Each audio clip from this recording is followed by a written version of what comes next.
And once again, welcoming her, big hands. Thank you so much. Thank you everyone.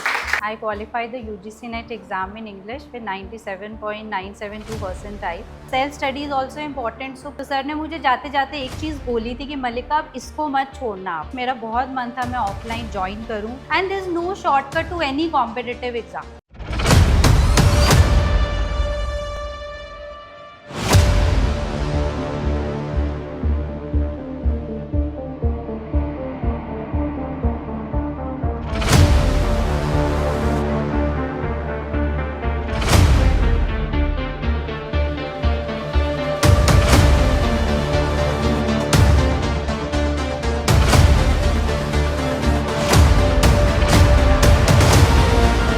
The India's Most Trusted Brand of the Year Awards 2024 with the first award category, which is Best UGC NET JRF English Coaching in Delhi by Vineet Pandey. It goes to Professor Vineet Pandey.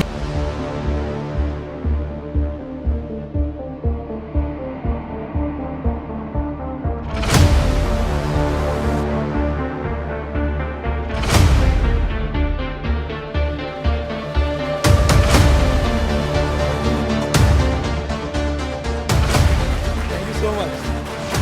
Thank you. We have one of our topper here. Please join us. Big hands for her. Ankita, help her with mic. Ankita, how's you? आप Sir, I'm very Delhi में रह के नहीं मिल पाए थे आसानी से. So mic, it will be like the online people are also watching you. Oh. The way you used to study. Yes. So we interacted and आप PhD continue कर रहे हैं ना अपना Yes, PhD? sir, हाँ my तो she was PhD. not having like our timings were not matching. Finally she is here. Her name is Mallika Katoch and she is going to tell her story, the way she has studied, the way she is doing things, and now you are into PhD. Yes, sir. So all yours. And once again welcoming her, big hands. Thank you so much. Thank you everyone. आ जाइए अब यहाँ पे आ जाइए अच्छे से. So good morning everyone. I am Mallika, जैसे sir ने introduce कर ही दिया है. I qualified the UGC NET exam in English with 97.972 percentile in the December 25 cycle. So मैंने 22 में अपनी प्रिपरेशन स्टार्ट की थी. It took me a year to make notes. तो मैंने सर का पहले ऑनलाइन कोचिंग ज्वाइन किया था और एक दो सोर्सेज भी थे मेरे पास. And then I join in his full fledged course. मेरा बहुत मन था मैं ऑफलाइन ज्वाइन करूं क्योंकि एक दिन मैंने ज्वाइन किया था, मुझे बहुत अच्छा लगा था क्योंकि यहाँ बहुत अच्छे से क्लासेस होती है. बट प्रॉब्लम यही आ रहा था कि I used to stay in Noida sector 121. So 4 hours का कम्यूट प्लस यहाँ पे 4 आवर्स, तो मुझे था कि मैं सेल्फ स्टडी को टाइम नहीं दे पाऊँगी क्योंकि at the same time self study is also important. So उस वजह से मुझे ऑनलाइन मोड में स्विच करना पड़ा था. So you guys are lucky that you know आप, क्योंकि मैं एक ही दिन आई थी तो मुझे सर से मतलब आई डिस्कस्ड माई जर्नी, तो मुझे उनकी बात अभी भी याद है. I told him about my journey कि मैंने सिविल्स के लिए भी ट्राई किया था तो मेरा नहीं निकला था पेपर. उससे पहले I tried for FCAT and CDS, वो भी मैं नहीं कर पाई थी. तो सर ने मुझे जाते जाते एक चीज़ बोली थी कि मल्लिका आप इसको मत छोड़ना आप, यू नो आपको कोई ऐसे ना बोले कि ये भी नहीं किया आपने.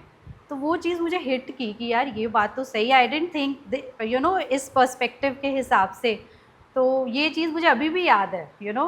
तो या एक तो one thing is this that you know you come to this class, you get to interact, you know face to face, आपके डाउट्स भी क्लियर हो रहे हैं. तो इसका मैक्सिमम आप फ़ायदा उठाइए. And there is no shortcut to any competitive exam. हमें ऐसा लगता है कि 2-4 महीने पहले मैंने क्रैश कोर्स यही सोच के ज्वाइन किया कि 2-4 महीने में मैं कर लूँगी, मैं तो सिविल्स की तैयारी करती हूँ, मैं तो 14 आवर्स पढ़ने की मुझे आदत है, मैं 4 महीने में निकाल लूँगी.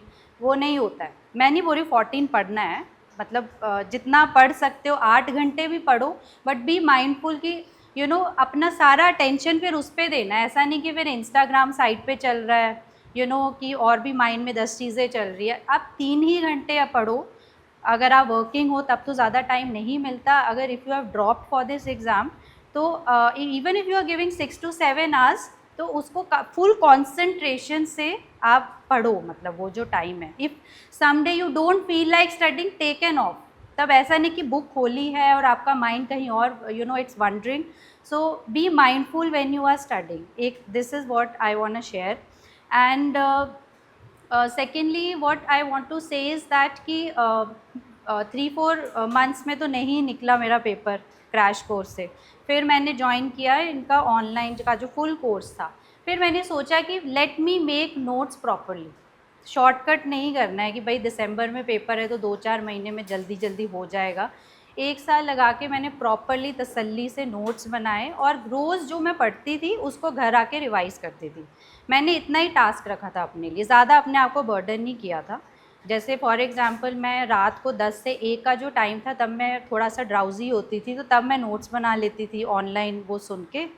फिर सुबह जब मैं उठती थी तो मैं ऐसा नहीं थी कि 3-4 बजे उठ के पढ़ रही हूँ, मैं थोड़ा सा बड़ा अपने कंफर्ट में पढ़ती थी। तो I used to start my day like studies by 9 AM। तो 9 से 1 बजे तक जो रात को मैं 3 घंटे नोट्स बनाती थी, तो 9 से 1 सारे रिवाइज़। और उस टाइम लेकिन ऐसा होता था कि even if my mother is coming, मैं बोलती थी आप 1 बजे मिलना मुझसे, क्योंकि मेरा फिक्स था कि 4-5 घंटे ही पढ़ना है लेकिन ढंग से पढ़ना है। सो या एंड शाम को 6 to 8 जो मेरा टाइम था वो मैंने पेपर 1 के लिए रखा हुआ था। या उसमें या तो मैं DI प्रैक्टिस करती थी या फिर मैं जो थ्योरेटिकल वाले पार्ट्स हैं, टीचिंग एप्टीट्यूड हो गया, रिसर्च एप्टीट्यूड हो गया, तो 6 to 8 शाम का वॉज रिजर्व, बाकी time was my own time. क्योंकि ऑब्वियसली जब आपने 1 साल का टाइम रखा है तो आपको थोड़ा अपने आप को कंफर्ट देना पड़ेगा, नहीं तो क्या होगा, बर्नआउट हो जाता है। अगर आप 1 महीना बहुत ज़्यादा 14-15 घंटे लगा दोगे तो फिर आपको ना एक टाइम आएगा पढ़ने का मन नहीं करेगा। So when it is a very long journey, थोड़ा सा कंफर्ट रखिए। मतलब अगर आप 3+4 करेंगे तो 7 आवर्स मेरा वो हो जाता था। 8 to 9 आवर्स मतलब रोज़ होता था मेरा स्टडीज़, एंड ये होता था when I was at home. So 22 में मैंने 2 अटेम्प्ट दिए, मेरा नहीं हुआ था क्योंकि ऑब्वियसली मैंने सारे कंपोनेंट्स कवर नहीं किए थे। मेरा था कि ये 3 कर लिया, अब इसको रिवाइज़ करके I will give June attempt. अब मैंने 2-3 कंपोनेंट्स और ऐड किए, इसको रिवाइज़ करके I will give the December attempt. Then I started because मैं भी घर बैठ के थोड़ा सा बर्नआउट हो गया था मेरा भी, so I thought to go for PhD। सो मैंने PhD एंट्रेंस दिए फिर 1 महीना लगा के सब जगह। तो आई गॉट थ्रू दिल्ली गवर्नमेंट की एक यूनिवर्सिटी है, स्टेट यूनिवर्सिटी। सो उसमें मेरा सिलेक्शन हो गया था। नोट्स मैंने यही रिवाइज़ किए क्योंकि उनके एंट्रेंस में भी यही आएगा जो नेट में आएगा। So I clear their entrance, तो उसके through I got through there. So initial 1 to 2 years were very busy because आपको you have to prove yourself as a scholar. आपको कॉन्फ्रेंस करना है, ये करना है, पेपर भी लिखना है, ये सब काम हो जाते हैं। तो मेरा then I got married also in December 2024। तो तब कुछ मेरा छूट गया था पूरा net.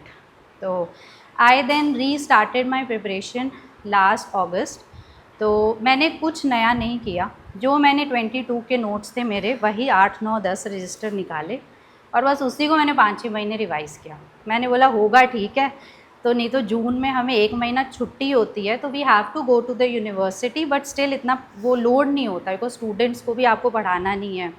So I will give that attempt. तो मैंने 4-5 मंथ्स वही नोट्स रिवाइज़ किए। तो मतलब I am lucky that I clear this attempt. तो अभी तक का यही है। आपने ऑलरेडी इतना सारा एक फ्लो में नरेट कर दिया, हमें लगा हम कुछ क्वेश्चंस भी करेंगे लेकिन आपने ऑलरेडी बहुत अच्छे से किया।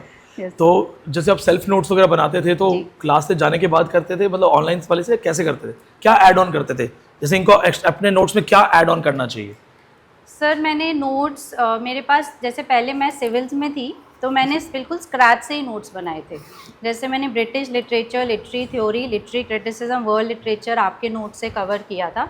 तो मैं जो सुनती थी उसको बनाती थी। इवन मतलब मैंने पेन्स, मतलब आई एम नॉट सेइंग आप भी ऐसे करो, मैं अपना बता रही हूँ। मैंने ना पेन के कलर फिक्स किए थे क्योंकि मेरी फ़ोटोजेनिक मेमोरी है। तो मैं वर्क्स को पिंक पेन से लिखती थी, ऑथर्स को मतलब आप देख लो, क्योंकि मैं ऑनलाइन में भी थी तो मेरे पास वो लीजर था पॉज करके लिखने का। तो या तो आप यहाँ रफ नोट्स बना के बाद में फेयर करना, it depends on you how you want to do. So I did that. I kept 2 to 3 shades. तो green pen was for some important things, जैसे कि कोई जर्नल का नाम है या फिर एक वो टैटलर करके था कुछ, मेरे को अभी थोड़ा तो उसको मैं ग्रीन से लिख दिया। या कोई वो होता था इम्प्रेशनिज़म, कोई वैसी टर्म है उसको मैं ग्रीन से लिखती थी। पिंक से मैं लिखती थी वो बुक्स के नाम, एंड रेड से ऑथर के नाम। तो वो मेरा थोड़े नोट्स एंड हाँ one very important thing I made micro short notes. तो मेरे पास वो डायरी मुझे लानी चाहिए थी, वो मैंने ऑनलाइन नोट्स में साइट पे रखी थी बट आज एकदम से हो नहीं पाया। तो they was I made small diaries, तो उसमें मैंने सिर्फ ऑथर के नेम और उनके वर्क्स, ऑथर के नेम वर्क्स, ऑथर के नेम वर्क्स। तो वो क्या है कि लास्ट का जो एक दिन होता है ना उसमें आप 10 रजिस्टर नहीं खोल सकते हो, तो वो जो शॉर्ट नोट्स है ना तो मैं उसी से, इवन मैंने लिटरेरी थ्योरी और क्रिटिसिज्म इस बार वही पढ़ा था, मतलब मैंने अपने बड़े नोट्स खोले ही नहीं क्योंकि सो या मेक माइक्रो शॉर्ट नोट्स जिसमें, क्योंकि आजकल क्रोनोलॉजी के क्वेश्चंस आ रहे हैं तो आप एकदम रजिस्टर से ढूंढ के तो नहीं हो पाएगा। तो ये एक बहुत इंपॉर्टेंट चीज़ है जो मुझे बहुत हेल्प की थी, to make like very short notes जिसमें आप सिर्फ name of the term, author का वर्क और ऑथर का नेम लिख के 16th सेंचुरी ये वो वॉर पोइट्स ये हैं, इन्होंने ये लिखा है, बस ऐसे करके जस्ट, और कोई डिटेल नहीं डालनी उसमें। हाँ, कीवर्ड्स, ऑथर के नेम और ऑथर के वर्क, और कुछ इंपॉर्टेंट है जैसे यू नो इस पर्टिकुलर वर्क में ये टेक्निक यूज़ की है, ब्लैंक वर्स वो लिख दिया या उस तरह का चीज़, या इस वर्क में एक पर्टिकुलर ऑथर ने ना कुछ इस तरह से कोई लाइन बोली है यू नो, तो वो वाली चीज़ लिख दी बस। तो ये इस सर एक ये चीज़ थी। ऑलरेडी सब कुछ बता दिया। Any questions guys? जो आपने शॉर्ट नोट्स की जो ट्रिक बताई है ना, जी सर। ये स्माइलिंग जो बता रहे थे, तो हम लोग क्या करते थे कि मैंने अपने रूम पे बहुत सारे पेपर्स चिपका दिए थे। Yes sir. तो जो राइटर बुक और पब्लिकेशन, तो जी, जी। एक सेक्शन मैंने ऐसे रखा था कि ये तो सरफेस लेवल पे अलग से याद करना है, यस सर। क्योंकि डिटेल नोट्स तो दीवार पे नहीं चिपकाते। दीवार पे आप क्या चिपकाते हो, राइटर्स के कोई अवार्ड नेम्स या कुछ ऐसा, वो तो वो कर रखे थे। और जब मैं वो दीवारों पे चीजें चिपका रहा था एक दिन बैठ के सारे, तो एक लड़का आया, वो आके मुझे हंसते हुए कह रहा है ये ऐसे चिपकी रह जाती हैं और पढ़ते नहीं है लोग, ये नाटक करते हैं यहाँ पे। तो वो मुझे बड़ा अच्छा लगा उसकी बात। अच्छा, मतलब आई गॉट कॉन्शियस की बात तो सही कह रहे हैं। सुबह 4 बजे अलार्म बहुत लोग लगाते हैं, एक्चुअली कितने 4 बजे उठते हैं? तो मैंने कहा बात तो एकदम सही कह रहा है। तो मैंने ना मुझे क्या होता है कि if I have to do something, तो टेल माई सेल्फ कि ये टारगेट है और ये जैसे कुछ छोटी सी कसम खाऊंगा, मुझे करना ही है। तो मैंने अपने आप को एक कसम दे दी कि हर सुबह उठूंगा and whenever I get up early morning 3 o'clock और जो भी है, पहले पूरी दीवार घूमूंगा, then I start my study. और मैं लिटरली ऐसे खड़ा होकर देखता था, अच्छा हाँ ठीक है ये, और बहुत छोटा रूम था तो दूर दूर नहीं देखना होता था, 8x8 का होगा, अच्छा चौसर, ठीक है, हाँ विक्टोरियन, फिर आँख बंद करता था, इसके 3 बुक ऐसी हैं, 4 है, सही तो है ना, ठीक है। फिर ये पूरी British history, writers, books, publications, फिर ये African, German, French, main writers, main book की पब्लिकेशंस, सेलेक्टिवली रूम में सारी दीवारें भरी हुई थी, सारी दीवारें भरी हुई थी। मुझे नहीं पता था मैं इस लेवल तक पहुंच जाऊंगा, तो मैं इसकी फोटोज एज इट इज रखता क्योंकि वो दिखा सकूँ मैं आपको। और रोज क्या आदत, खड़े होने के बाद, सुबह उठने के बाद करना ही था, हर दिन राइटर, बुक्स, देयर पब्लिकेशंस, और वो सारे मेजर राइटर्स। इनफैक्ट जब मेरा फर्स्ट JRF अटेम्प्ट हुआ नेट के बाद, मैंने खाली पेपर भी चिपकाने शुरू कर दिए थे। इमेजिन, मैं खाली कागज भी चिपका रहा था। कोई बताओ क्यों? टू ऐड न्यू, कोई बहुत रेयर चीज मिल जाए कि यार रेयर है ये। अब आपने देखो क्या होता है, आपने किताब में कोई रेयर कॉन्सेप्ट पढ़ा, आपने अंडरलाइन कर दिया, किताब बंद हो गई, अब आपने कोई किताब दूसरी उठा ली, तो आपको कितने दिन याद रहेगा कि वो रेयर पॉइंट मुझे रीचेक करना था। लेकिन अगर वो रेयर पॉइंट आपने दीवार पे लिख दिया, मैंने पेंसिल से लिख दिया था खाली दीवार पे, cry of the children by Elizabeth Barrett Browning deals with child labour, उसी में आ गया एग्जाम में। ऐसे ही लिख दिया था मैंने कि यार लिख दे पेंसिल से, कहीं नजर पड़नी चाहिए। दीवारों पे हॉस्टल का मालिक जो था वो जरा कूल था, तो आप मत लिख देना अगर कोई महंगी दीवारें पेंट वेंट वाली, आप पेपर चिपका लेना, but keep things in front of you. कुछ भी आपको ऐसा अचानक से लगता है ना एक्सेप्शनल है, और ये बार बार नजर सामने रहना चाहिए। For example Booker award latest Daisy Rockwell वाला, तो अभी रिसेंटली एक इंडियन को बुक मिला, और वो भी हिंदी की बुक को ट्रांसलेशन कैटेगरी में मिला है, अपने आप में यूनिक है। और आपको लगता है मैं भूल सकती हूँ, तो फिर अपने स्टडी टेबल पे कहीं भी डेजी रॉकवेल याद करो, कुछ भी आए ना 2 नंबर तो कंफर्म होंगे। That's how you have to do, and when you said the same thing, Yes. I understood कि strategy बड़ी मैच हुई है हमारी। अच्छा, अपार्ट फ्रॉम दिस, जो जैसे आप PhD साथ साथ कर रहे थे, तो टाइम मैनेजमेंट कैसे कर रहे थे? क्योंकि क्लास तो लंबी क्लासेस होती है हमारी। Yes sir. सर मैंने आपकी क्लासेस ली थी पीएचडी से पहले, तो अच्छा। वो फिर वही रिवाइज करके तो मैंने वो एग्ज़ाम भी निकला था हाँ। जो एंट्रेंस होता है, उसके बाद मैं कोचिंग नहीं लिया था क्लास के साथ। अच्छा, उससे पहले ही कर लिया था उससे पहले मैंने 1 साल नोट्स वोट्स सब बनाए थे, उसी को यूज़ करके फिर एंट्रेंस वगैरह हुआ था। तो देन उसके बाद मैंने अगस्त से सिर्फ रिवीजन किया, मतलब मैंने ये नहीं सोचा कि जैसे मैंने 22 के नोट्स बनाए तो मैं फिर से कोचिंग लेके उसको करूँ। आई हैड कॉन्फिडेंस कि उसी को बार बार, बेसिकली यही है कि एक चीज़ जो मैं ऐड करना चाहती हूँ कि जो आपका सोर्स है आप उसको बार बार रिवाइज़ कीजिए, and previous year questions are very important.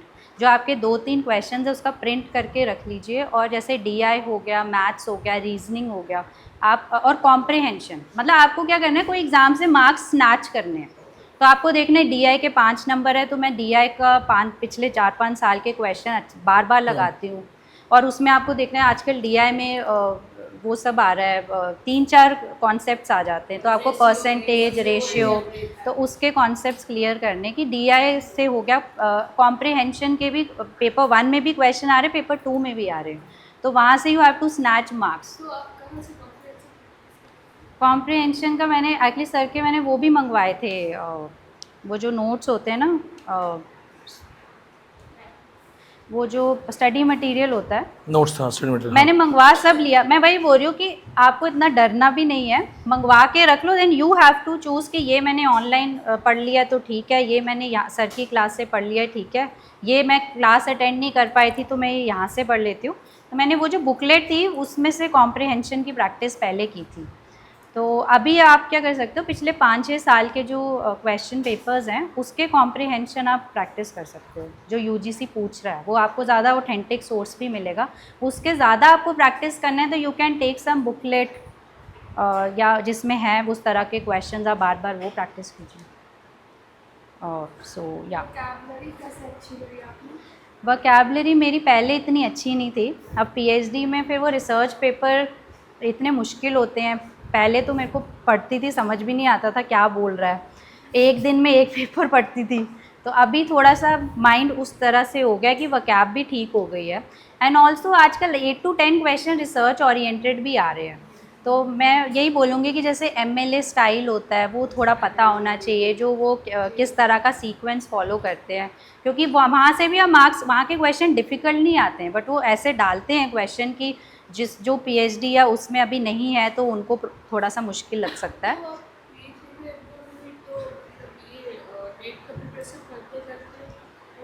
क्या गेट, सॉरी? हाँ, नेट साथ साथ वो प्रिपेयर कर रहे थे और साथ में पीएचडी में हो गया था।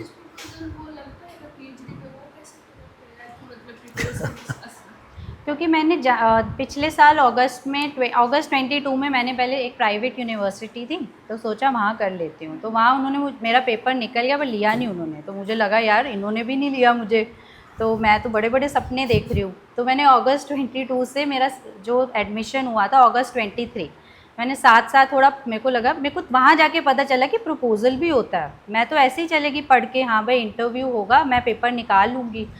तो फिर वो जो 1 साल था उसमें आई स्टार्टेड, मैंने यूडेमी का पहले तो कोर्स किया, how to make a research proposal 500 रुपये का, फिर वो सीखा अच्छा ऐसे होता है ये होता है, तो साथ साथ फिर मैंने रात के 10 to 12 का टाइम रखा था कि मैं प्रपोजल थोड़ा थोड़ा बनाना स्टार्ट करूँगी। तो या इतना कुछ नहीं पढ़ना पड़ता है आपको, मेरे को जैसे मैं नेट की प्रिपरेशन कर रही थी तो मुझे था कि फेमिनिज़म में मुझे बड़ा इंटरेस्ट था, तो मैं वो चीज़ बहुत एफर्टलेसली पढ़ती थी और मेरा मन करता था और पढूं, तो मुझे था कि मैं इसी में रिसर्च करूँगी। इस बार फेमिनिज्म के क्वेश्चंस भी थे इस बार? हाँ, काफी पिछली बार जी सर। हाँ, तो काफ़ी क्वेश्चन थे। इस क्वेश्चन थे तो या तो मेरा अभी topic of research is eco feminism, तो फिर जो मुझे अच्छा लगा फिर उसी के आपने पेपर्स पढ़ने हैं, उसी का लिटरेचर रिव्यू देखना है, गैप देखना है गूगल स्कॉलर से वो करके, and then you can go towards making a research proposal. हाँ जी, मतलब गूगल स्कॉलर में आपको काफ़ी रिसर्च पेपर्स मिल जाएंगे, क्योंकि अभी आपके पास एक्सेस नहीं होगा लाइब्रेरी का, अभी आप वैसे नेट की तैयारी कर रहे हो ना, तो मेन फोकस तो आपका वही होगा जी। Any other questions? यस, हाँ जी, मैथ्स सारे का क्वेश्चन मैंने तो ना- पूछो तो रह जाएगी, लेट हर आंसर। जैसे कि आपने सर के क्लासेस से ही नोट्स प्रिपेयर किए थे, क्या आपने अलग से कुछ एक्स्ट्रा ऐड ऑन था उनमें या फिर मेरा पता है क्या था, मेरा जैसे पहले कुछ कंपोनेंट्स थे जो मैं पहले नोट्स बना चुकी थी। फिर मैंने जब सर की कोचिंग ज्वाइन की तो जो नोट्स मैं नहीं बनाए थे फिर वो मैंने सर की उससे कवर कर लिए। फिर मेरे पास उतना टाइम ही नहीं था कि मैं, ऐसे तो होता है कि चलो सर के भी सुन लो, बट अब उतना टाइम भी नहीं था। अब लग रहा था यार अब बड़ी मुश्किल से कोर्स ही ख़त्म हुआ, अब जो जहाँ से पढ़ा है ना उसको, पहले कुछ 3-4-5 कंपोनेंट कहीं से मैं पढ़ चुकी थी, तो मैंने फिर वो वही सोर्स अपना फिक्स रखा कि मैं वो वहीं से रिवाइज़ करूँगी। फिर सर की कोचिंग के बाद 3-4 कंपोनेंट मैंने सर के लिए, फिर अब मैं वहीं से। और एक चीज़ मैं बोलना चाहती हूँ, सर लिटरेरी थ्योरी और क्रिटिसिज्म में सर को बोलना, सर आप बहुत अच्छे से पढ़ाते हैं, क्योंकि मेरा मास्टर्स दिल्ली से नहीं हुआ था, तो मेरे को थोड़ा प्रॉब्लम आ रहा था थ्योरी और क्रिटिसिज्म में। इतना कॉन्सेप्ट क्लियर नहीं थे मेरे, तो मैंने ख़रीद तो लिया सब कुछ, वो पीटर बेरी ये वो, पढ़ा कुछ भी नहीं। तो वो मतलब आप तो चलो फेस टू फेस पढ़ रहे हैं, तो ऑनलाइन में उतने एफर्टलेसली वो स्टोरी फॉर्म में थ्योरी और क्रिटिसिज्म पढ़ाना, मतलब मुझे लगा कि बहुत इंटरेस्टिंग था। वो हेरेसी और पैराफ्रेज, फिर वो ट्रांसेंडेंटल सिग्निफ, फिर आपने एक, मुझे याद आ रहा है, वो ड्राइविंग का एग्जाम्पल दिया था, he driver becomes the part of the car, car becomes the part of you, एक कोई कॉन्सेप्ट था, वो मैंने एग्जाम्पल भी लिखे थे, क्योंकि वो एग्जाम्पल पढ़ के मुझे कॉन्सेप्ट समझ आता था। तो जब सर कोई कॉन्सेप्ट समझाने के लिए he gives a very layman example, तो I write down that also, because उससे 1 साल 2 साल बाद लिंक उसी से ही बनता है। आज इन्होंने मेटाफिजिकल में एक सॉन्ग लिखा अभी तो 4-5 सॉन्ग्स बता दिया ना मेटाफिजिकल में। मेटाफिजिकल समझाने के लिए बॉलीवुड के रेफरेंस एंड वो तमीमा को मैंने बोला भी था, तमीमा लाइक सर बॉलीवुड बता रहे हैं It's really sweet of you, and thank you so much for joining us and Thank you, sir. Thanks for having me. See, as we keep on inviting our toppers, it's just to let you know that they are just like you. They are the people who worked hard, didn't give up. सबसे बड़ी चीज होती है didn't give up. आपने give up कर दिया ना, उसके बाद आपके पास कोई स्ट्रेटजी थी, आपकी मेमोरी अच्छी थी, वो कोई काम नहीं आएगी। First thing, keep on fighting. Second, जैसे पढ़ सको वैसे पढ़ो। अपने नोट्स बना लिए, कुछ इधर से लिख लिया, कुछ वहां से लिख लिया, कोई डायरी फॉर्मेट बना लिया, जो जहां जैसे हो पाए करते जाओ, लेकिन चलते जाओ। And here we have PhD जैसे ही खत्म हो जाएगा, डॉक्टरेट सीधा doctor Malika. Thank you sir. One question, अगर मैथ्स अच्छी ना हो तो?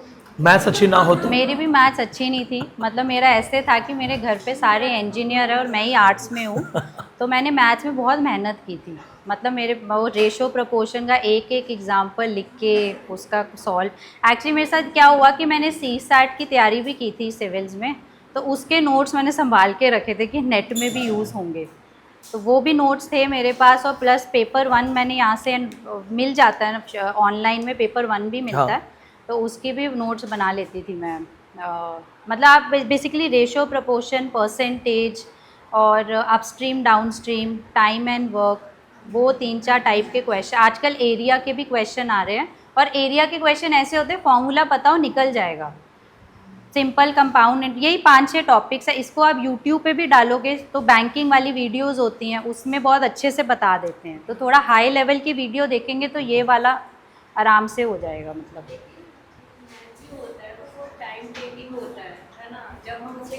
बट मैथ्स में एक्यूरेसी होती है, आप 5 मिनट भी लगाओगे तो क्वेश्चन एकदम सही आएगा। 14 नंबर आया तो 14 ऑप्शन दिखेगा और वो ठीक भी होगा।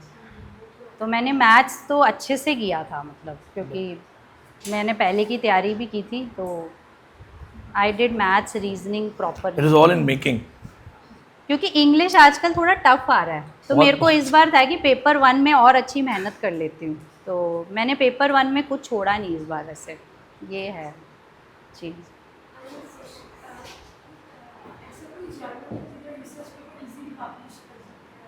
ऐसा कुछ भी नहीं है, मेरा खुद का पेपर पब्लिश होने में 2 साल लग गए। I'll tell you. मैं बता दूं, नहीं बता, वो बता, शी इज डूइंग इट, उनको ज़्यादा अच्छा प्रैक्टिकल नॉलेज होगा, नहीं सर, वो अच्छी चीज़ है। बाकी जो भी है वो इंटरनेशनल रिसर्चेस क्या हैं, कहाँ होंगी, कैसे होंगी, विल डू इट। अभी नेट से रिलेटेड पूछो, तुम्हारा पहला टारगेट क्या है? देखो, जो 10 अलग अलग गोल लेके एक साथ चलोगे कहीं नहीं पहुंचोगे। अभी नेक्स्ट 2 मंथ्स में तुम्हारा कौन सा एग्जाम है, तो पहले उसकी तैयारी करो, ठीक है?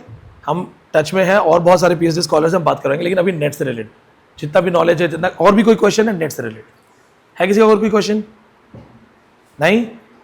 चलिए then, thank you so much Malika once again, big hand for her.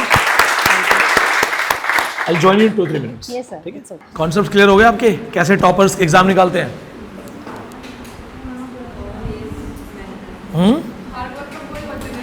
Hard work और देखो स्मार्ट वर्क, हार्ड वर्क दोनों मिक्स करो।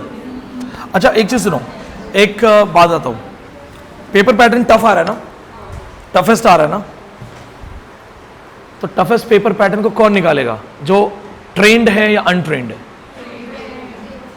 तुम कौन हो, ट्रेंड वालों में से और अनट्रेंड वालों से? Neha, the mindset works, if you call yourself untrained फिर वही दिमाग में रहेगा। अच्छा एक बात बताओ, चलो एक बात बताओ, let's make it more practical. मेरे से ज्यादा फीस कौन लेता है ऑफलाइन बैच का? है दिल्ली में कितने ऑफलाइन बैच हैं? मुझसे ज्यादा दृष्टि वाले लेते हैं ऑफलाइन बैच की। दृष्टि में ऑफलाइन कौन पढ़ाता है? आंचल शर्मा। आंचल शर्मा मेरी ऑनलाइन स्टूडेंट है। आंचल शर्मा दृष्टि में पढ़ा रही है, मेरी ऑनलाइन स्टूडेंट थी, सॉरी ऑफलाइन स्टूडेंट थी। एग्जाम निकला, वो हमारे यहाँ पे पेपर 1 भी पढ़ाती थी, फिर उनका दृष्टि में सिलेक्शन हुआ और obviously it was a good opportunity, हमने जाने दिया। अब जाइए, बहुत अच्छी स्टूडेंट है। दृष्टि यूजीसी नेट इंग्लिश लिटरेचर की हाईएस्ट फीस ले रहा है। कितनी फीस है?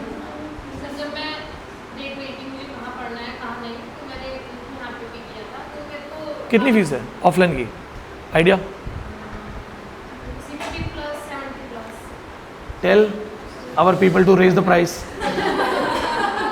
हाँ क्योंकि मेरी स्टूडेंट पढ़ा रही है, मैं यहाँ पढ़ा मेरा 80,000 करो।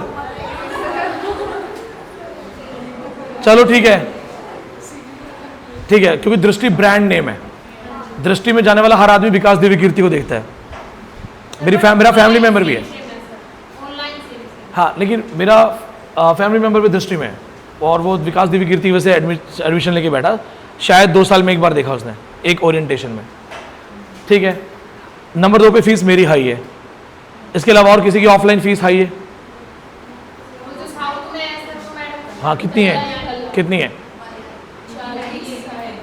40? आप लोग दिल्ली आके इतना खर्चा क्यों कर रहे हो यहाँ पढ़ने के लिए? ये तो ऑनलाइन क्लास आपको 10-15-20 हज़ार में कहीं ना कहीं मिल जाएंगी। और 10-15 हज़ार में आपको क्लास कहीं ना कहीं मिल ही जाएगी। और लोग 5 हज़ार में भी देंगे। नहीं क्वालिटी नहीं, मेरा पढ़ाने का तरीका या जो भी है, जितने भी सारे देखो, अगर अच्छा ठीक है चलो मान लो 3 लोगों के हमारे हाईएस्ट प्राइस हैं, इन तीनों में वो कौन है जो सबसे ज्यादा एग्जाम खुद अटेम्प्ट करता है? क्यों करता है? मुझे तो तुम्हें ट्रेन कौन कर रहा है? तो तुम ज्यादा अच्छा एग्जाम में परफॉर्म करोगे या कोई और?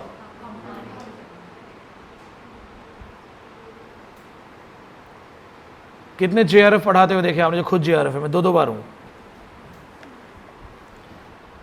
तो तुम्हें अपने ऊपर एक कॉन्फिडेंस रखना है। मैं इसलिए नहीं कह रहा हूं कि मैं अलग हूं, मुझे पता है मैं अलग हूं, वो तो दिख ही रहा है। वो तो मुझे क्यों पैसे दे रहे हो?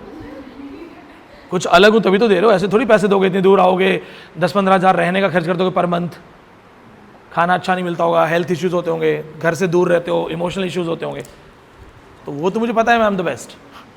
पर क्यों आते हो इतनी दूर? तो तुम्हें पता है कि यहाँ से रिजल्ट्स निकलते हैं। कितने लोगों के इंटरव्यूज अभी तक जा रहे होंगे? इनका जाएगा। कल जो लड़का गुजरात से टॉपर आया था, वो अभी 4-6 इंटरव्यू ऑनलाइन वाले पेंडिंग पड़े हैं। एक की कंप्लेंट आ गई है कि सर मेरे मार्क्स कम है, क्या आप मेरा इंटरव्यू नहीं डाल रहे हो? गेट वालों के पेंडिंग है, जिसका भी 100 के बाद का रैंक हो सबका पेंडिंग है अभी तक, उनसे तो अभी बात ही नहीं हो पाई, बेचारे परेशान है वो। पॉइंट इज, जितना टफ पेपर होगा उतना ही ट्रेंड लोग क्वालिफाई करेंगे। चलो टॉप 3 कोचिंग ले लेते हैं, उनके ट्रेंड लोग क्वालिफाई करेंगे, बाकी अनट्रेंड जिन्हें बेसिक ब्रिटिश हिस्ट्री याद नहीं है और ये क्वेश्चन घुमा फिरा के अलग लेवल के पूछ रहे हैं, उनका क्या होगा? तो जितना पेपर टफ होगा तुम्हारे चांसेस बढ़ जाएंगे, पासिंग परसेंटेज। एकदम इजी पेपर दो, मुझे बिठाओ उस एग्जाम में, क्या फ़ायदा? मैं 100 में से 99 सही कर दूंगा, मेरे बगल वाला भी 95, 98, 92। आप में से कई टॉपर्स ऐसे हैं जो मेरे साथ लगातार पढ़ रहे हैं। अभी वो जो मैडम जिनका 8 बार नेट है वो कर देगी मेरे बराबर, मुझसे ज़्यादा, क्योंकि वो कंटिन्यू पढ़ रही है। क्या फ़ायदा? Why would I love it? I would love it if it's toughest. क्यों? क्योंकि रियल नॉलेज वहाँ दिखेगा। तो तुम्हारे कंपटीशन में अननेसेसरी क्राउड नहीं आएगा, और यही तुम्हारा सबसे बड़ा कॉन्फिडेंस होना चाहिए। तुम्हें सबसे बड़ा कॉन्फिडेंस यही होना चाहिए, ठीक है, याद रखना। बाकी on a serious concern, it's price तो हम बढ़ाएंगे अब। तुम्हें क्या, तुम तो दे चुके हो। हाँ नहीं, बट वो भी तो 70,000 रख के बैठे हैं ना।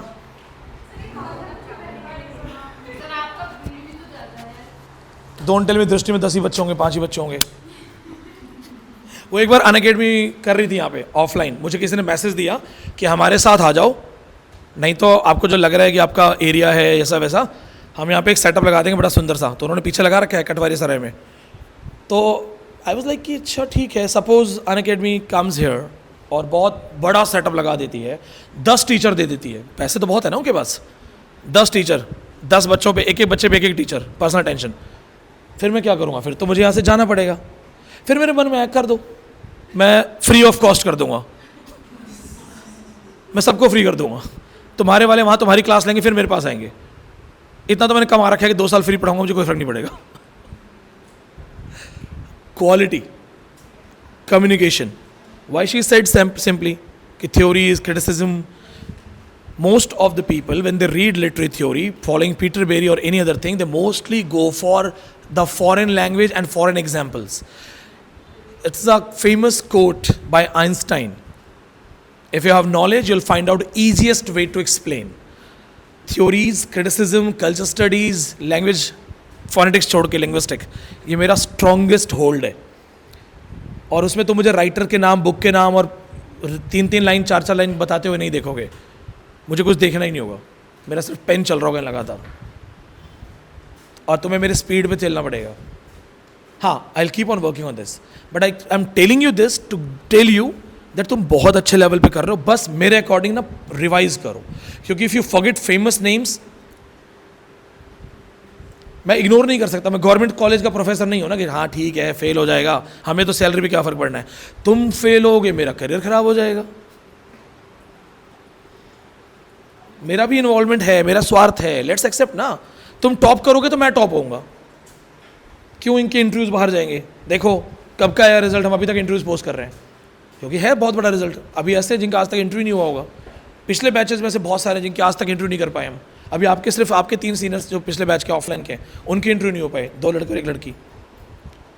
तो हमारे पास तो बहुत सारे टॉपर्स हैं, बट जो थे या हो गया उनका अलग चीज़ है। अब तुम्हारी बारी है, जो तुम सामने बैठे हो, जो ऑनलाइन में बैठे हैं। और उसके लिए मैं एक चीज़ बोलूँगा, चाहे मैं हूँ, चाहे दुनिया का कोई बेस्ट टीचर हो, याद तुम्हें नहीं है, पढ़ाया हुआ नहीं याद होता, मैंने बोला ये पढ़ लेना, नहीं कर रहे हो, कोई हेल्प नहीं कर पाएगा, ट्रस्ट मी, कोई हेल्प नहीं कर पाएगा। मेरे इंडिविजुअल सर्वाइवल पे फ़र्क नहीं पड़ेगा। I study, I crack next net exam. मैं तो सोचता भी था कि 25-30 एग्जाम निकाल लेता हूँ, फिर एक मंदिर बन जाएगा मेरा, यूजीसी नेट इंग्लिश वाले बाबा। मैं ऐसे नारियल वारियल ऐसे देके हाथ रख दूँगा, जा तेरा हो जाएगा।